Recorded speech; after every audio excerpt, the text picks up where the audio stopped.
and then we'll just be going. We'll just have a little chat, bro. It's good to Cool. finally have you on. Yeah, man. Nice to fucking see you face to face, dude. All right, here we go. In 3, 2, 1. Please take your seats. School is now in session. Welcome to Homeschooled Podcast. Homeschool. The Homeschool Podcast. Why? Because he was homeschooled. It's time to document the journey. Welcome back to Homeschooled Podcast. I'm Augustino Zoida. Thanks for joining us once again. We're always fortunate to have you with us. And we are also joined by my co-host, Kevin Lyons is here. Always a pleasure and always fortunate to have him. And then I'd like to welcome to the show for the first time ever. I don't know why it took us this long to have him on. I think that we've briefly talked about it back and forth. I've also talked about doing one-by-one podcast, which, you know, people talk and shit happens and you get busy. Went on hiatus. That's it. If you haven't noticed. I was going to ask about that, but really quick, let's welcome Michael Klein to the Homeschool Podcast, everybody. Welcome, dude. Thanks for having me, dude. I'm sorry to hear about one by one kind of taking a hiatus. It's but understandable. You're probably very busy as of late with got some new responsibilities. You have a son, right? I got 2 now. Yeah. 2 sons? How old are they? Just had our second Congratulations. one. Thanks, man. One is 3.5, and the other one's 3 months. Look at you guys. You don't quit. Good for you, man. Thanks. So just really quickly before we begin, everybody, as I said, Michael was, I know you're a musician. I know you rock out. Just to give you a little bit more backstory from the One by One podcast, and more recently is the producer of Uncle Joey's Joint, which is Joey Diaz's new podcast. And I'm going to go ahead and assume you do all the music for that too, which is badass, by the way. Well, the main 2 songs was not me. Really? That was the dude that did the last one, the church one? songs. Oh, cool. Yeah, I didn't know that. I asked him because I was like, yo, since I'm doing everything else, you want to kind of make some music? I got like a fucking backlog. Yeah. But he's like, nah, I got a deal. I already got a deal going with another guy, dog. I got a deal going, so. But you can play some shit while I'm reading the sponsors. He made 2 versions of the song. He made like a jazz version and like a hard rock version. So I just play the jazz one during all the ads and shit lately. Well, I'm really liking it, bro. I'm liking it. We're going to talk a little bit more about that in a second. It's good to have you on. Everybody, this episode is brought to you by Puffy Mattress. You guys, Puffy Mattress is America's #1 voted. Guys, America voted. And this one, they didn't cheat, okay? Puffy Mattress is America's #1 voted mattress. Memory foam. Tempur-Pedic mattress that gets delivered to your door. There's a lot of competition out there, and guys, they are the best. And I've tried a few, and I've had bad luck. I returned them all, and I got Puffy mattress, and I stuck with it, and I'm still sleeping on it every night, and it's fantastic, you guys. I absolutely love it. They got something for everybody. If you like it soft, if you like it a little bit firmer, maybe somewhere in between, they got you, okay?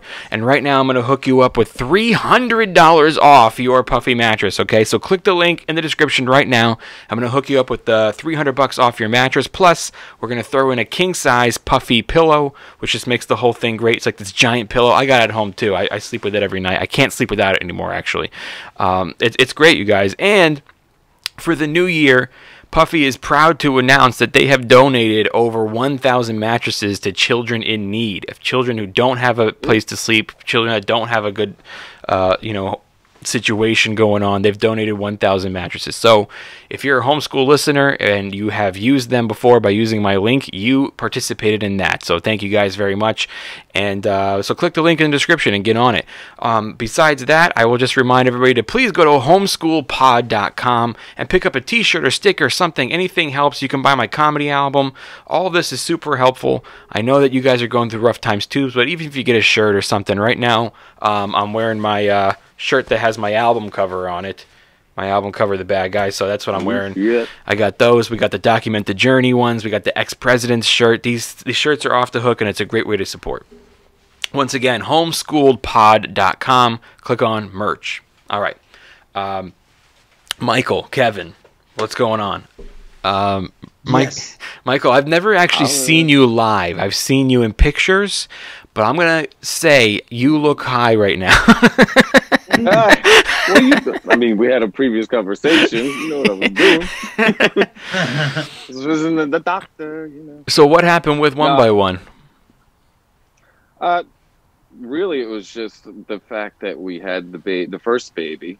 Mhm. It's been about. I looked back on iTunes because I still fucking pay the $30 a month just to keep it up there. Yeah. Even though I could back it down to the 15 since I'm not using all the data, but Yeah. it's been about like 2.5 years.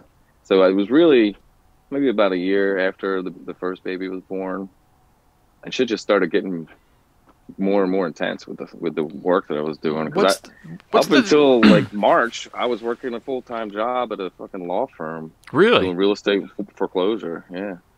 So until this March, and then they closed because of COVID. You know, so I've been collecting unemployment for that. You know, as long as that'll let me do it. But, Yeah. You know, I was making all them posters and all that shit, like fucking on my breaks and in the bathroom, shit like that. You know. Yeah, you make a lot of not movie posters. You made a lot of posters for like comedy shows or people's podcasts, right? Like you did Joey's, you did Rogan's, you did a few others, don't you?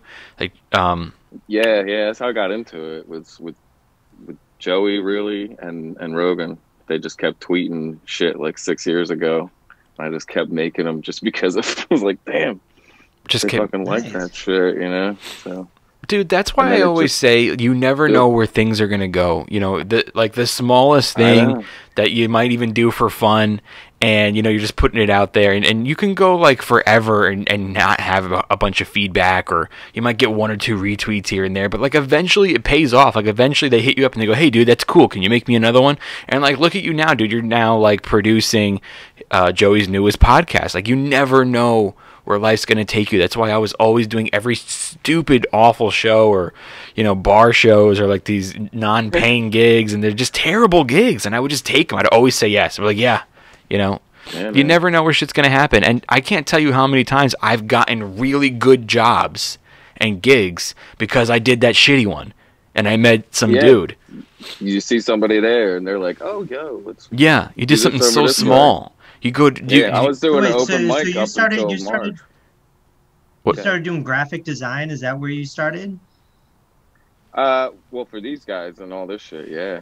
I've been doing like music and art and shit my whole fucking life, but like the last like 10 years, I got like Photoshop. When Photoshop first became available on iPhone, I was like, fucking hey, this is my shit. This was like yeah, I love Photoshop. And then they stopped selling the app that had like all the different effects in one app. Now they do like all the suite and all that crap. So I had to find a different app once that stopped, and because it stopped updating too. I was like, fuck, man.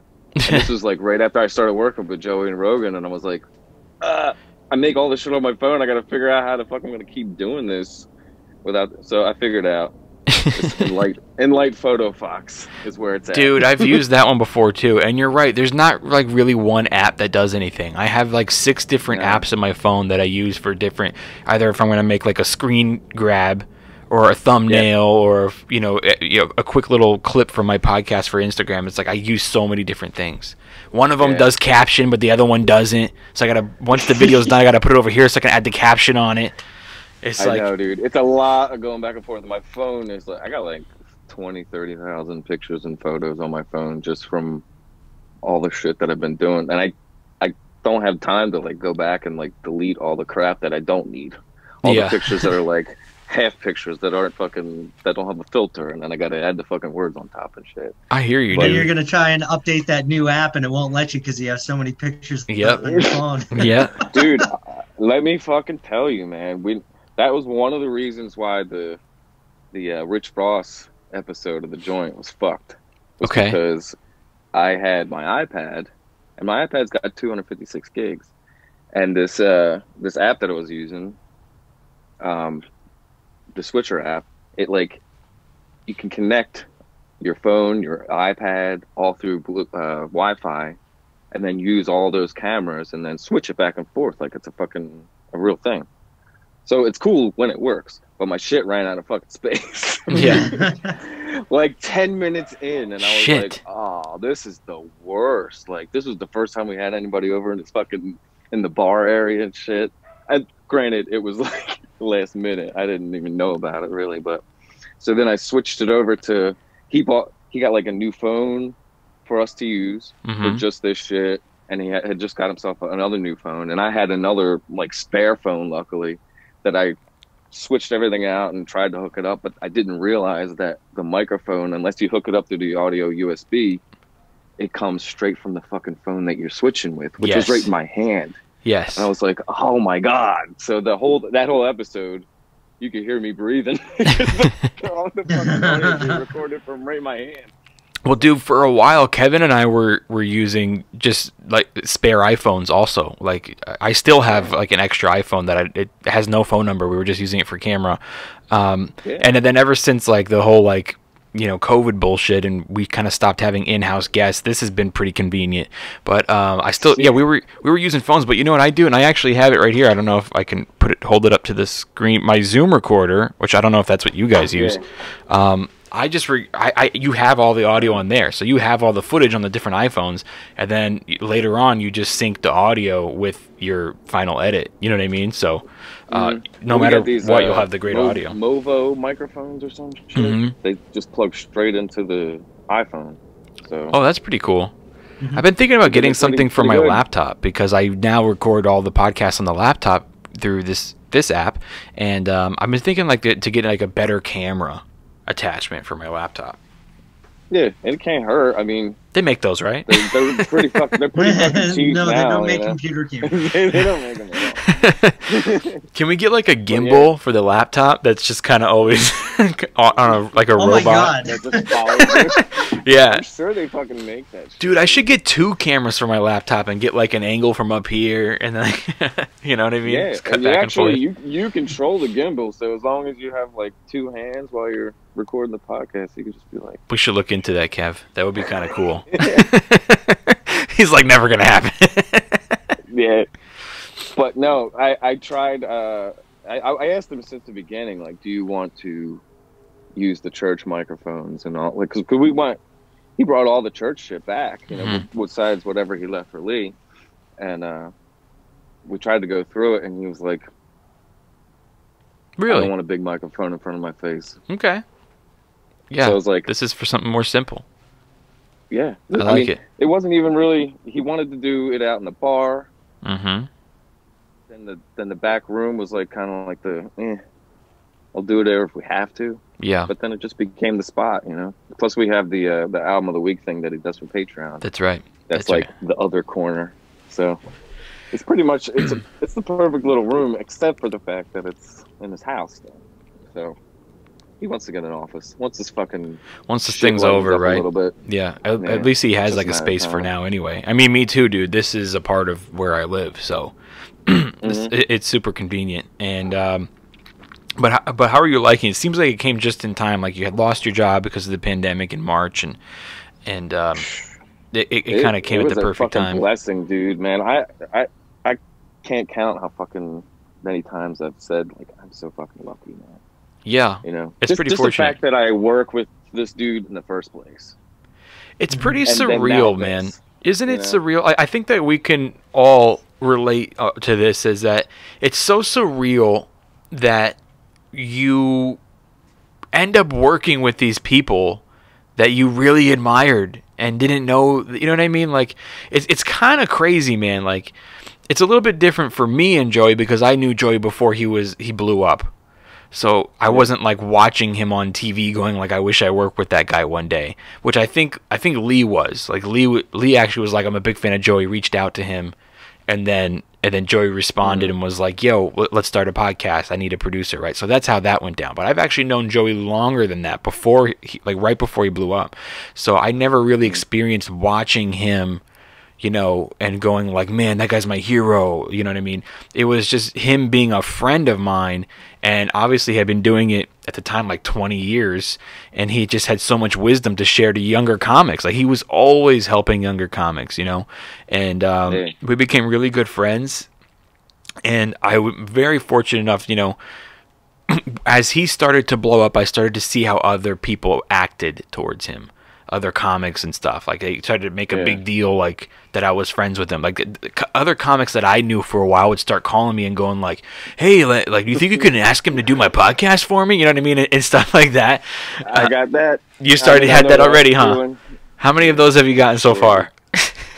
A shitload, dude. Like, you should see my inbox. Like, besides the fact that I started his Instagram page like 2015, like right after he was on Rogan for Christmas one year. Oh yeah. And he just asked me like 2 weeks before that to be his graphic artist. I was like, I already had a page that I wasn't doing shit with, and I was like, you know what? He doesn't it's have so one. Crazy. He needs to fucking have one. Just what the fuck? I remember sitting in a green room with him one time, and people were telling him, like, you need to have an Instagram. Your Twitter's on fire. Why don't you have an Instagram? Instagram's blowing up. I know. And I think we were in San Francisco, and we were sitting in the green room, and he was like fucking around trying to play with it, and he was like asking me, he's like, how the fuck do I do this? He like handed me his phone. But now, yeah, his Instagram's huge. Dude, how crazy is that? Like, it's happened to me many times. When you get an email or you see something and you read it and you have to look at it twice and be like, wait, is this who I think is asking me to do something for him? Is this who I think is offering me a gig right now? It's yeah, I know. It's ridiculous. Like, I never thought, the message. I know it's for Joey, but I got a message from fucking Mike Tyson. That he wants to be on his podcast. Nice, shit dude. like that. You know what I mean? It's crazy. But at least it wasn't the fucking open micer down the street. Yeah. Hey, Mike, can you... How do you tell Mike Tyson no? Me, That's what I want to know. How do you tell Mike Tyson no? I guess you just say, sorry. I know. Maybe next time. Yeah, no, bro. You go Evander Holyfield's doing that week. We got to get you. Oh man. But yeah, dude, it's a crazy moment. I don't want anybody to think that like you're listening to us on a podcast and we're just like, these people that, it's so rare. It's not that rare. It's happened to me many times. Now it's happened to Mike. It's happened, I'm sure, to Kevin, where you see things. Like Kevin worked with, what was it called, Kev? The Monsters... Oh, Famous Monsters Filmland, yeah. Famous Monsters. So Kevin's a filmmaker. Just you guys don't know each other. Kevin's a filmmaker, but Kevin's like a big horror fan. Also, if you can't tell by the posters behind him right now. Yeah. So I mean, imagine like he gets the Famous Monsters email or call or text or whatever he got, and it's just like sometimes you can't believe what you're reading. And guys, I want everybody to listen to this to know it's not that rare, and we're not sitting here like we're just like the 1 out of a million people that you hear about. Guys, no. And it wasn't because we have friends that threw us a bone. It was because we worked hard. And even I just saw Kevin's eyes go up in his head because he was thinking to himself, like, did a friend give it to me? The Famous Monsters thing, I did have a friend that actually was out there. But that's exactly what I knew you were thinking, and that's exactly what brings me to the point that I'm bringing. It doesn't matter. Hang on, Kev. It doesn't matter if a friend did give it to you. It doesn't mean you were given a handout.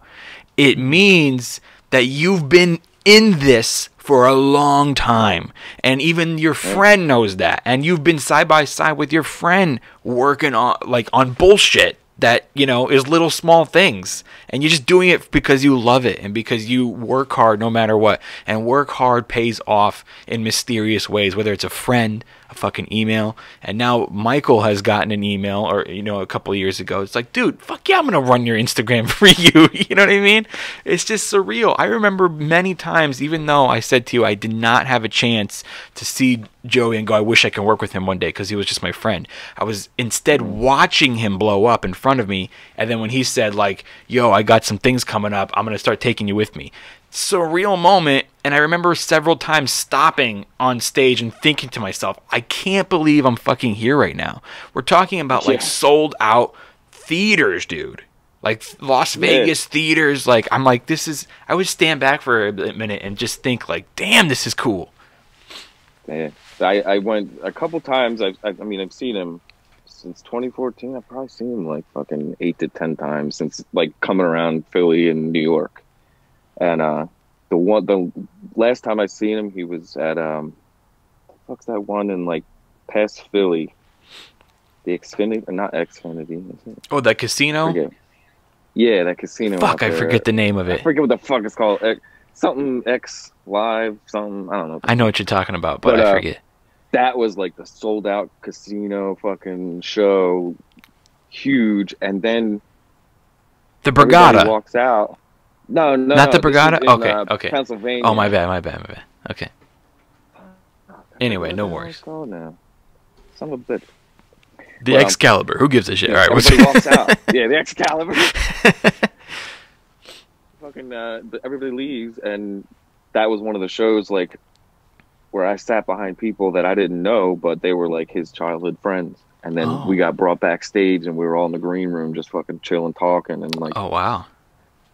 It was like I had to fucking sit there and pinch myself. I wasn't even high, but I felt like I was on a fucking cloud, man. It was fucking weird. It's pretty cool, man. And look at you now. You know, you got 2 sons and a wife, and you're fucking... And a really cool X-Men t-shirt. And a really cool... Thank you. And one random green screen that doesn't even cover the wall, so I don't even know why it's there. Dude, hey, sometimes all you need is right here. Sometimes that's all you need, bro. This is my setup, dude. That's for his dick pics, bro. That's for my dick pics. This is the laundry room with the kitty litter in one corner. That's all right, bro. My desk in the other. And this is another reason why one by one didn't continue, because it's kind of hard to get in here like this. Yeah. That's all right, man, dude. Plus, you're right, dude. I never really showed myself, like, video-wise. Like, all my one-by-ones were, like, audio. Mm-hmm. Yeah, we started out the first couple of years just audio of this, and it was great because our audio fans have continued to stay with us and support, and now we're just trying to build video. But, dude, there's no shame in it, man. Like, if you got a corner... And a light and a microphone, you can do it. Look at this shit, bro. This is a garage. This ain't nothing fancy. There's a gym set right there. My kayak is over here. Like, you know what I mean? Yeah, man. It's Kevin's not even wearing pants right now, bro. It's just an illusion. not only just not pants, also I'm not wearing underwear. Check this out. I am wearing pants. None of you looked away. You all wanted to see it. I was like, no. Oh. Right there, it just cuts out. Boo! It does that wavy thing when in the 80s when TVs would go out. All the colorful lines. So how do you think everything's going, man? You're happy doing what you're doing for the podcast, and how do you like the way the podcast is going? I'm extremely happy. Good. I keep on waking up and telling myself, like, damn, because it was really fucking. I mean, I'm sure you know, but having to wake up every morning 9 to 5, fucking Monday through Friday. Yeah. For the last 25 years, you know, because I'm gonna be fucking 40 this year, man. You're looking beautiful, bro. You're looking good. But it's going great, and I can't wait for this shit to clear up so we can get it in the studio. Yeah. And get people in there. I mean, he still wants to like Zoom switcher, whatever the fuck you want to call it. But like not as often because it's just not as natural for him, you know. What's that other one that I forget. Sam Tripoli uses it. It's pretty fucking good, dude. I was actually talking to Michael Yo, and he was telling me about one too, and I forget the. I'll get you the name when we hang up. Because if I can find something that works as easy as Zoom, just a video chat stream. Yeah, it's basically this, but you don't have to use some fucking China communist fucking Zoom app shit. So really quick. I'm worried that the timer's going to start any second. But anyway, really quick. I've been doing comedy 12 years. I've gotten to write for some really great shows and for some really great comics besides just hang out with friends and helping each other write and stuff like that. But when somebody, especially somebody you admire and you look up to, hires you to do a job, there's a lot of pressure. And a couple of times, the same guy you work for right now, my friend, has hired me to help him write some shit, okay? And the pressure that I felt was, and still to this day, I have so much regret that I think I didn't do a good job. And if I went back and I did it differently, I would do it differently. When I think back on it, I kind of cringe because I think to myself, like, I didn't do justice. Like, I probably could have made a better You know, I probably could have worked with him more on it if I was better at it. And I am a good writer. It's not what I'm saying. It's that I found it really difficult.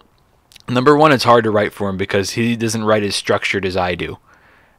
He always talks about like that's a bad thing. He's like, oh, I'm not structured joke writing like fucking D'Agostino and shit like that. But it's like, dude, he goes off and he never says anything the same way twice. So it's actually very difficult to write for him. And then you'll go like, no, remember we talked about that word was funny, or you didn't say it that way. You know, I'd be saying that to him in the green room and shit like that. He'd be like, bro, get the fuck out of here. You know what I mean? Like, I don't. He's like, I don't need to hear about that right now. Like, he's doing it his way, and his way was always the best. You can't. It was him being him, but still, I have regrets, and if I could do it differently. And the other reason I always felt bad about it is that I have a problem with people that I look up to tell them to do something, and I was always like afraid to suggest something. Like, I'm a good writer, and I know I write funny shit, and I know I've given him funny shit, but I know that I didn't sell it, and I didn't really do it like I should have done it.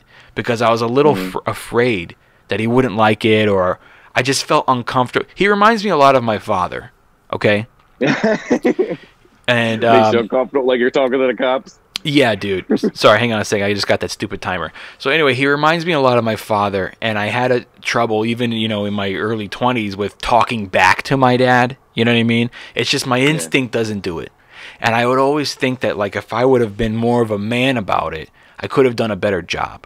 So right now, maybe you're fucking great. You're not me. But but right now, I don't know. Do you have anything where like you go, I think that I would like the podcast to be doing this much better, or I would rather it be more like this, and you have ideas? Are you ever feeling like you're holding them back because you don't want to fucking say it's not your choice, or I don't know, dude? In the beginning, I felt like I just wanted to do what he wanted me to do. Because I wanted to not only impress them, but I wanted to show them that I could do it all. But it's gotten a lot easier to talk and get out things that I want to like suggest. Like the shit with the microphone, like I talked about that a couple times because people fucking look at the goddamn comments even though you shouldn't. Yeah. And I see it, you know what I mean? I just had Leon. I just had Leon this week, and he was saying that he was going to put his podcast up on YouTube, but turn comments off. I know. Well, can't do that with Mr. Diaz. So, I don't think it's a good idea. I wouldn't do it. I would got to keep comments on.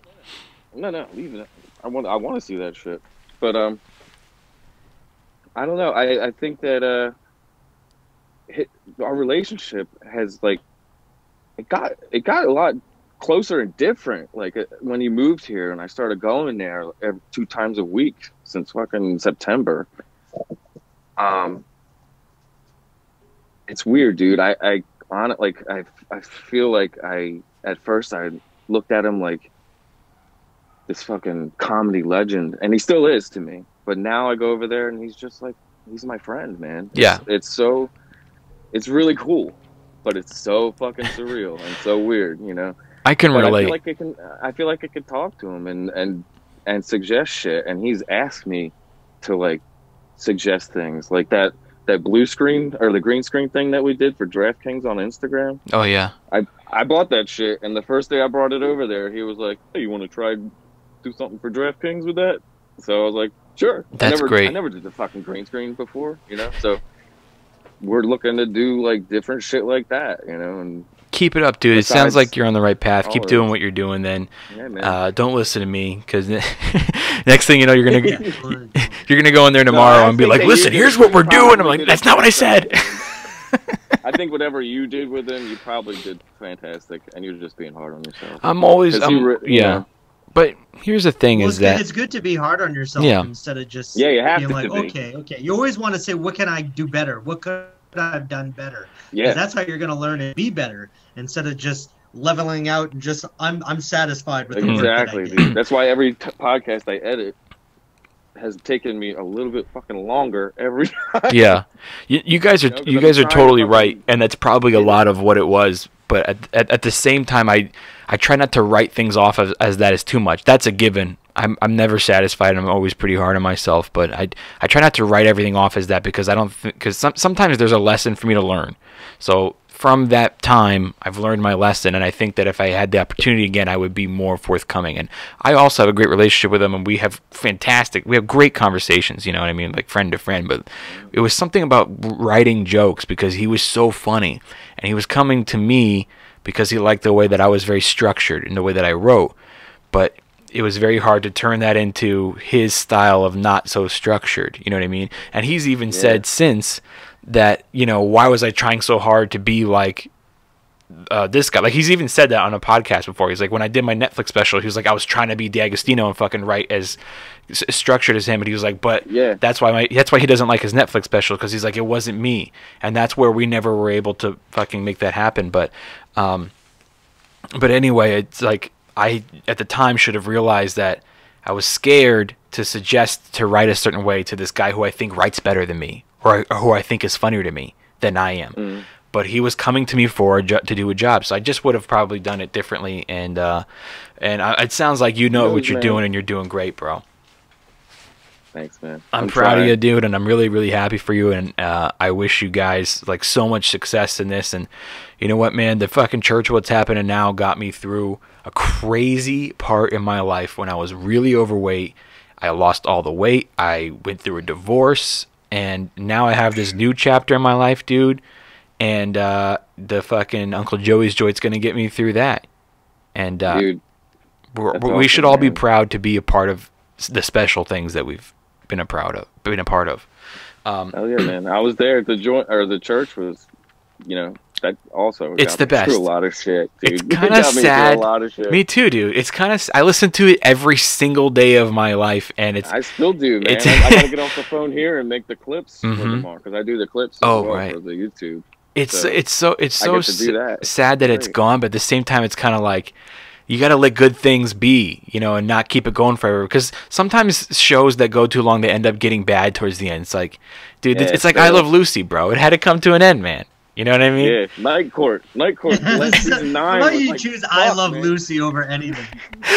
Well, because I Love Lucy is probably the most like iconic television show that everybody fucking knows, even people that are like weren't born at the time. And you know what's funny is that Uncle Joey's Joy is like We Love Lucy. Remember when they did the spin-off We Love Lucy? Dude, I actually started watching I Love Lucy all the time. It's so funny. I relate to it a lot, actually. Bored. I really relate to it. I watched it with my wife. Good show. He was an entertainer. He came home late. You know what I mean? It was good. So we got like 3.5 minutes left on the clock here, but it is time for our segment. Kevin asks our guests random questions. Okay, question. It's just one question. Okay? It's going to be random, and it's going to have nothing to do with what we were talking about. Okay, let me see. If you, I'm going to use one I came up with. I forgot I was doing these. So it's random and last minute. Whenever you're here, bro, we're going to do it. Whenever I'm here. Okay. Let me see if I can. If you could eat one meal from a movie, what meal would it be? Like they showed the meal in the movie? You see like a spread, and you're just like, oh man, I would love to. Wow. That's random, bro. Like for me, like one of the like for me and Hook. There was nothing there. That was pretend. There was fucking random questions, and I was actually gonna save that one for Lee. Oh, okay. No, I first of all, that scene in Hook. I think you froze. Actually, it's you who froze, Kev. It's you who froze. So, yeah, go. We can all still hear everybody. So Michael, go ahead and answer. Oh yeah, it says my internet he's like is unstable. No, Augustina. Somebody's internet's all fucked up. We're all taking turns with it. We may never know the answer to this random question. I don't know. I like that Hook fucking. You going with Hook? That was a good meal, but you know what I'm thinking about when what? Drop Dead Fred, when he's like walking around in that like party, like he's like eating shrimps or some shit. We have less than a minute. I don't know why I'm thinking of that. Kevin, could I answer too? was my shit. So to everybody watching on YouTube, the video is probably going to go out. Is a good one. I'll go too. You remember Indiana Jones, the second one? Oh, the monkey brains. So they're all sitting there eating monkey brains. That's not my answer. My answer is later when he brings her all the fruit because she couldn't eat anything at the table. And like, I know what you're thinking, like, really, out of everything you picked fruit? But the fruit just looked so good because she had been starving and they were trying to serve her monkey brains. And that fruit, the way she bit into it was like, oh, I bet you that tastes good. Delicious. Now I actually want to change my answer to the monkey brains. Temple. Listen, guys, it was great talking to the both of you. You both can go ahead and sign off if you want. I got to sit here and do my closing shit. But I want to give a big thank you to Michael for calling in. And thanks, man. I know it's late over there for you, and you just tucked in your kids and stuff. So thanks for spending your time with us. Tell your wife we said hello. Send our love. And I wish you guys all the best over there at Uncle Joey's joint. And I know there's going to be big things. Thanks, brother. Thanks for having me. And, of course. Later, Michael. Nice to meet you, man. I'll talk to you both soon. Nice to meet you too, bro. Anytime, dude. You're welcome back definitely. anytime. Right. Kevin Lyons, I want to give Kevin Lyons a big thank you for being here today. I guess the whole meeting just ended, I guess. Okay. I didn't mean to do that, but whatever. Anyway, yeah, I want to give Kevin Lyons a big thank you for being here today. And, of course, I'm going to give all of you a big thank you for showing up here today because without you, I probably would still do it and fucking talk to nobody, though. You know what I mean? So, but, hey, you're here. I appreciate you guys. I love you guys. And you guys keep me going every single day. And you're getting me through a lot of shit. So, thank you always for there being an audience because you make me have a purpose. And that's it, you guys. Please don't forget to click the link in the description. It's a new year. It's time to start off with a good night's sleep. No more pains in your back when you wake up. Time to get a good mattress, you guys. They'll work with you. They got deals. They work with Klein, which is the one that lets you make monthly payments. So it's time, you guys. It's time for that new mattress. Just click the link in the description and take advantage of $300 off, hooked up by a homeschooled podcast.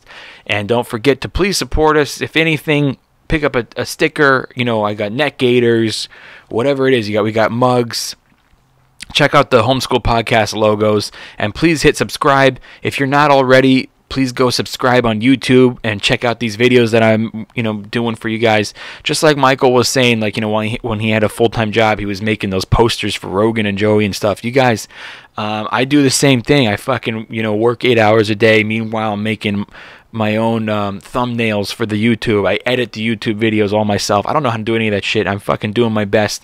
And sometimes you got to do all this shit, and you got to make it work tirelessly. Work at it. No matter if there's 1, 2 people listening, nobody listening. You pretend that 1 billion people are listening, and you give a performance like 1 billion people are listening, and you keep putting it out there. And the people will come, and the jobs will come, and the opportunities will come.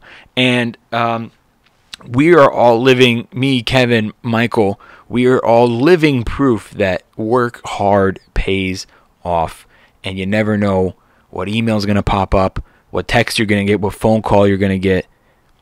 And that's it, you guys. Please continue to come back here and check us out at Homeschool Podcast, where we document the journey. I'm Augustino Zoida. Don't forget that only love can save the world. I'll see you guys next time. Homeschool Podcast. Homeschool. The Homeschool Podcast. Why? Because he was homeschooled. I don't want to do that. Okay. I don't want to do that at all.